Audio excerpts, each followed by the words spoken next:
En el parque de viviendas móviles Laurel, en Delaware, vivía Kay Robinson, de 32 años. Una madre soltera con un hijo de 11 años. Laurel es una población ganadera donde viven personas de clase obrera. Una noche, sobre las 2 de la madrugada, Kay se despertó porque alguien llamaba a la puerta. Fue hacia la puerta, miró por la ventana y vio a un desconocido fuera. Le preguntó si podía usar el teléfono, que se llamaba Jack Wilson, y que necesitaba una grúa, que si podía llamar. Kay no dejó entrar a Wilson. No, es muy tarde, no puede entrar. Márchese. Kay Robinson llamó al 911 y la policía de Delaware respondió, pero no vio nada extraño.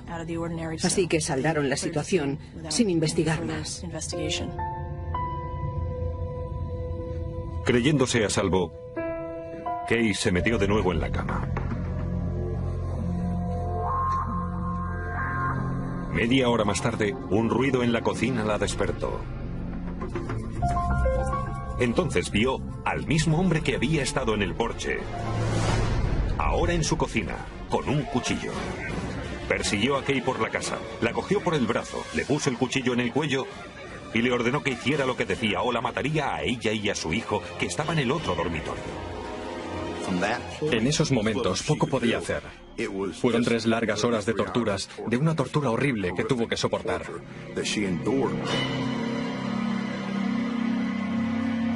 Tras agredirla sexualmente, el hombre dijo a Kay que vivía en el mismo parque móvil y tenía 2 hijos. Luego la apuñaló casi 30 veces y la dejó morir. Antes de irse, el asesino echó un vistazo al hijo de Kay, que se hacía el dormido. Cuando el hombre salió, el hijo de Kay corrió a casa del vecino en busca de ayuda. 911, ¿qué sucede? Han apuñalado a mi vecina de al lado. Según parece, la han violado. Cuando la policía llegó, Kay estaba moribunda. Le habían rajado el cuello como no había visto nunca en la vida. La habían apuñalado varias veces por la espalda, más de 25. Y tenía cortes en el cuello de lado a lado. Durante el traslado de Kay al hospital, en la ambulancia vieron que el agresor había dibujado un smiley en la espalda con la sangre de la mujer.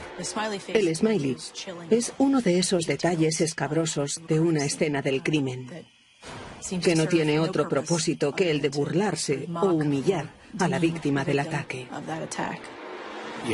Claramente esta persona está muy enferma.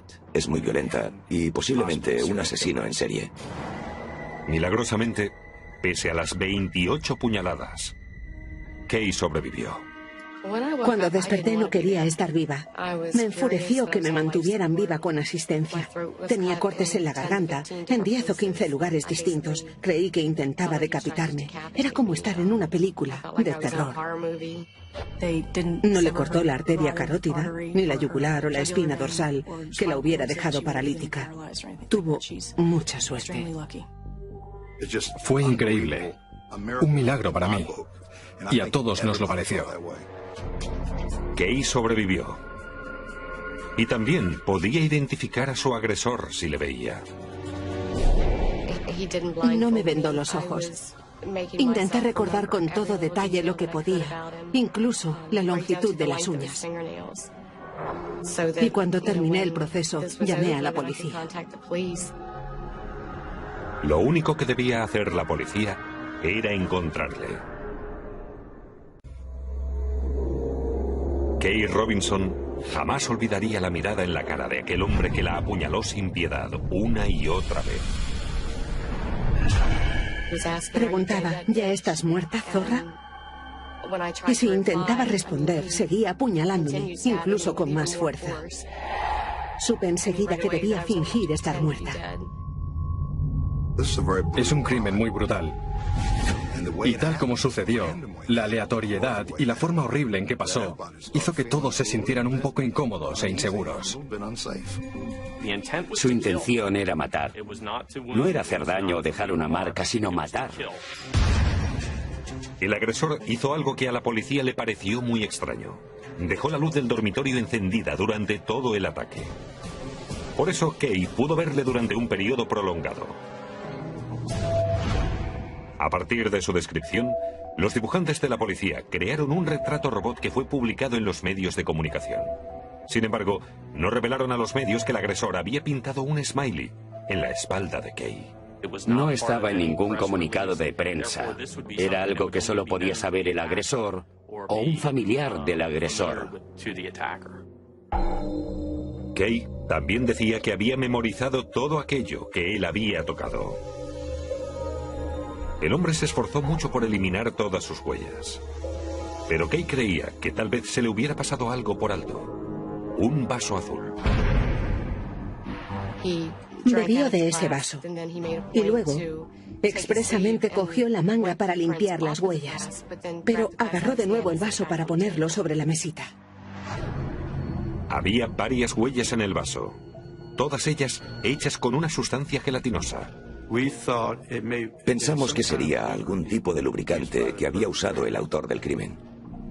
Temeroso de que las huellas se corrieran o incluso se derritieran, Eggman puso el vaso en un congelador. La idea de poner el vaso de agua en el congelador fue para fijar la huella, para que se pusiera rígida, de modo que pudiéramos aplicar el polvo más tarde y levantarla. Se levantaron 3 huellas completas y se fotografiaron. 2 semanas después del ataque, la policía recibió una llamada de los vecinos del parque móvil donde vivía Kay Robinson. Explicaron que un hombre había conducido hasta la casa de Kay, puesto una vela y rezado de rodillas. Un vecino llamó a la policía. Le preocupaba mucho que la persona que había atacado a Kay Robinson estuviera resentida y quería rezar para que aquello pasara, y se ofreció a ayudar a la policía para que el agresor fuera arrestado. El hombre de 38 años era Doug De Silva. En su camión, pegado en el parabrisas, tenía un artículo de periódico del caso con una copia del retrato compuesto del agresor. Cuando le preguntaron por qué lo llevaba, contestó que así, mientras conducía por la carretera, podía buscar al sospechoso, ya que veía el retrato mientras conducía e intentaba buscar a personas así. Pero alguien era un retrato fiel. Doug De Silva. Se parecía mucho al dibujo del sospechoso que había cometido el ataque. De Silva vivía a 160 kilómetros, pero su ex esposa y su hija vivían en el mismo parque móvil que Kay Robinson. Además, un año antes, había sido sospechoso del asesinato de una niña de 16 años. También era sospechoso de un asesinato acontecido 6 meses antes del ataque de Kay Robinson. La policía detuvo a De Silva para interrogarle. En mitad del interrogatorio, tuvo una salida muy curiosa. Pidió un formulario de solicitud de trabajo porque quería ser policía estatal. Pensamos que se estaba burlando de nosotros.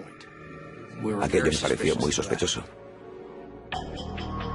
La policía organizó un reconocimiento fotográfico y Kay Robinson identificó a De Silva como el hombre que la había atacado.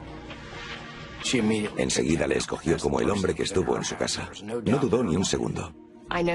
Sé que ese es el hombre que lo hizo. Fue más que una reacción visceral. Por el parecido físico estaba muy segura de que era la persona que me había atacado. Y el hijo de Kay también identificó a De Silva. De hecho, el hombre entró en su dormitorio y él pudo verle, pero se hizo el dormido. Por eso pudo ver bien a esa persona y fue capaz también de identificarla en el reconocimiento fotográfico. Cuando De Silva terminó de rellenar su solicitud de trabajo para hacerse policía, la entregó. Entonces los investigadores advirtieron la cosa más extraña que jamás les haya ocurrido. Había un smiley al final del documento. Y aquello resultó escalofriante para los investigadores, porque sabían que en la espalda de Kay el atacante había dibujado un smiley con la sangre. Como no era un detalle publicado en la prensa, los investigadores supieron con certeza que aquel era su hombre. Doug De Silva nunca negó su implicación en el caso de Kay Robinson. Afirmó en varias ocasiones que sentía lo que le había pasado, que quería disculparse por lo sucedido. Pero a los investigadores y a Kay Robinson les esperaba una gran sorpresa.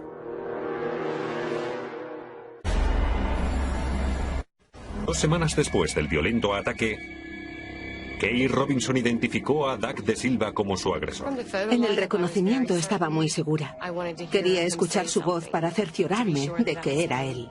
Cuando le oí hablar, pensé que era la persona que había estado en mi casa. De Silva no tenía una coartada para la noche del crimen. En mi vida he estado más seguro como detective de que Doug De Silva era la persona indicada. De Silva fue arrestado y acusado del intento de asesinato de Kay Robinson. Pidió que me dijeran que lo sentía, que no quería hacerlo, que recordaba haber estado allí pero no apuñalarme. Para mí, eso es una confesión. Pero entonces llegaron las malas noticias. Las huellas de Silva no coincidían con las huellas tomadas del vaso de plástico azul en casa de Kay. El hecho de que no encontráramos huellas dactilares de Doug De Silva en la escena del crimen no nos hizo pensar que no fuera el sospechoso, porque en muchas ocasiones no tenemos huellas dactilares. Y tal vez la peor de las noticias fue que el perfil de ADN de Silva no coincidía con las muestras recogidas de la violación de Kay Robinson. Las pruebas de ADN descartaron definitivamente que Douglas De Silva fuera el agresor. Fue un palo considerable recibir esa información. Estábamos desconcertados. Fue como recibir un puñetazo en el estómago. Fue devastador. Los investigadores y los fiscales del caso nos quedamos estupefactos. No sabíamos qué hacer. De hecho, repitieron el test de ADN para asegurarse. Nuevamente el resultado fue negativo. Ya no se podía acusar a Doug De Silva. Aunque el informe del ADN indicaba que no era quien había entrado en mi casa, estaba convencida de que sí. No podía creer que le soltasen, que pudiera hacerlo de nuevo. Así que Kay decidió tomar la sartén por el mango. Me compré una pistola, averigüé dónde vivía. Fui a su casa, me senté fuera. Quería ir a la puerta y llamar y preguntarle si se acordaba de mí.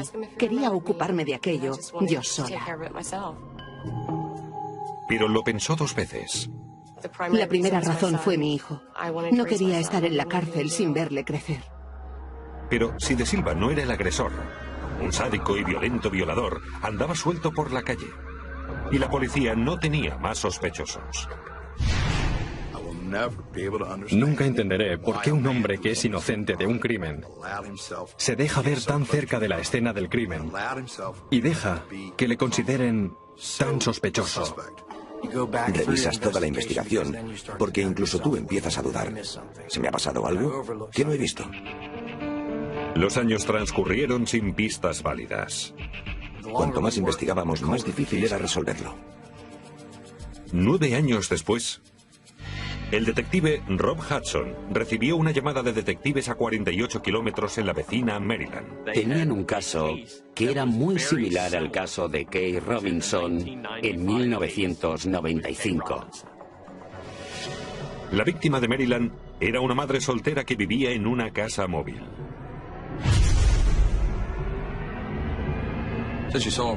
Dijo ver a un hombre en su cuarto y que pensó que soñaba. Lo vio con un cuchillo y él le advirtió que no le haría daño si cooperaba. Aquel hombre la ató, la agredió sexualmente y mantuvo con ella una larga conversación. Cuando ella le suplicó por la vida de su hijo, la conducta del individuo cambió. Le rogó que lo perdonara y luego le dio unas indicaciones para que no se levantara hasta cierta hora y se duchara. Y luego la dejaba ir al trabajo sin llamar a la policía. El punto de entrada del hombre, una ventana en la parte delantera de la casa. Parecía como si hubiera recogido la ventana después de romperla y la hubiera apoyado contra la base de la caravana. Mark Screech, de 43 años, fue vinculado al delito a través de sus huellas digitales. Los estándares conocidos de Mark Screech fueron identificados por las huellas en la ventana de la escena del crimen. El caso Kay Robinson tiene muchas similitudes. Madres solteras, un parque de caravanas, con un hijo, de madrugada, mucha conversación, un cuchillo en ambos casos. Y Eskridge se parecía mucho al retrato dibujado del agresor de Kay Robinson 9 años antes. Tenía la misma altura, el peso, la configuración facial que ella había descrito, con la barba desaliñada. Desafortunadamente, las huellas de Eskridge no coincidían con las huellas levantadas del vaso de agua en casa de Kay Robinson. Y Kay Robinson declaró que Eskridge no era su agresor. No es él. Dije a los investigadores que no era él. ¿Estaban en otro punto muerto? Mark Eskridge era el primer sospechoso de la violación e intento de homicidio de Kay Robinson, después de haber cometido un crimen similar en Maryland. Una comprobación de antecedentes reveló que Eskridge estaba casado y tenía un hijo pequeño, vivía en el mismo parque móvil que Kay Robinson en el momento de la agresión. En realidad, vivía a pocas calles de Kay Robinson. Podría haberla estado observando, saber que residía sola en aquella casa con su hijo. Los investigadores estaban seguros de que Eskridge era su hombre. Pero había un problema. Kay Robinson no identificaba a Mark Eskridge como su agresor. No es él. No era el hombre que entró en mi casa. Pero habían pasado 9 años desde su agresión, y los recuerdos cambian. Como también el aspecto de Eskridge. Por suerte, los investigadores tenían el ADN del agresor de Kate Robinson. Y al comparar el ADN de Eskridge con la muestra biológica del caso de violación de Kay Robinson, los investigadores finalmente obtuvieron la respuesta que estaban esperando. Cuando me llamaron diciendo que el ADN coincidía, no podía creerlo. Salté de alegría. Llamé enseguida a Kay Robinson. Me invadieron muchas emociones. Madre mía, menos mal que no maté a De Silva, porque me hubiera equivocado de hombre. Pero podrían ser gemelos. Eran idénticos. Me quito el sombrero ante las pruebas de ADN. En este caso, sirvió para exculpar a un hombre e inculpar a otro. Diría que eso sí que es hacer justicia. Los investigadores sospechan que Eskridge eligió a Kay Robinson puesto que vivían en el mismo parque móvil. Y probablemente sabía que era una madre soltera que vivía sola con su hijo. Los fiscales piensan que Eskridge llamó a la puerta de Kay con la excusa del coche averiado porque quería asegurarse de que no hubiera un hombre dentro.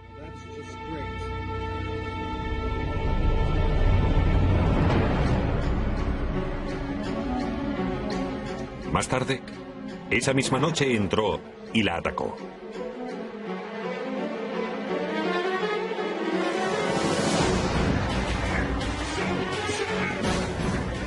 Le dijo a Kay que vivía cerca porque no tenía intención de dejarla con vida. La atacó repetidas veces con un cuchillo, pero la voluntad de Kay Robinson por sobrevivir fue mayor. Me quedaba mucha vida por delante y la iba a recuperar poco a poco. Eskridge dejó un rastro de ADN valioso a su paso, más fiable que cualquier testigo ocular.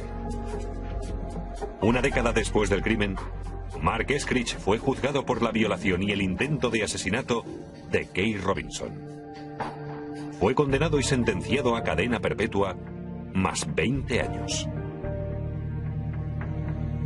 Eskridge también fue acusado del caso de violación de Maryland y se le impuso otra cadena perpetua. Estaba enfermo. No creo que puedas apuñalar a alguien tantas veces, insultarle y pasar tanto rato con esa persona sin estar realmente mal de la cabeza. ¿Se le consideraría un violador en serie o un agresor sexual en serie? Está claro que es algo en serie. Las autoridades citan este caso como un motivo para ser escépticos ante las identificaciones oculares, especialmente cuando el testigo sufre mucha coerción. De un lado hay testigos oculares que son tan seguros como pueden, pero por el otro está la ciencia y las pruebas de ADN que indican otra cosa. La atípica conducta de Doug De Silva y su parecido físico igualmente atípico al agresor real casi lo encierran entre rejas. El paradero de Doug De Silva es desconocido, incluso para su exmujer. Aún es muy extraño y muy misterioso entender por qué Doug de Silva se mezcló con aquel caso. ¿Por qué se implicó en el caso? Siempre sabes que se arrestará a alguien, que le cogerás. Simplemente no sabes cuándo será. Diría que en esta ocasión, Hollywood no sabría escribir una película mejor que el desarrollo de este caso.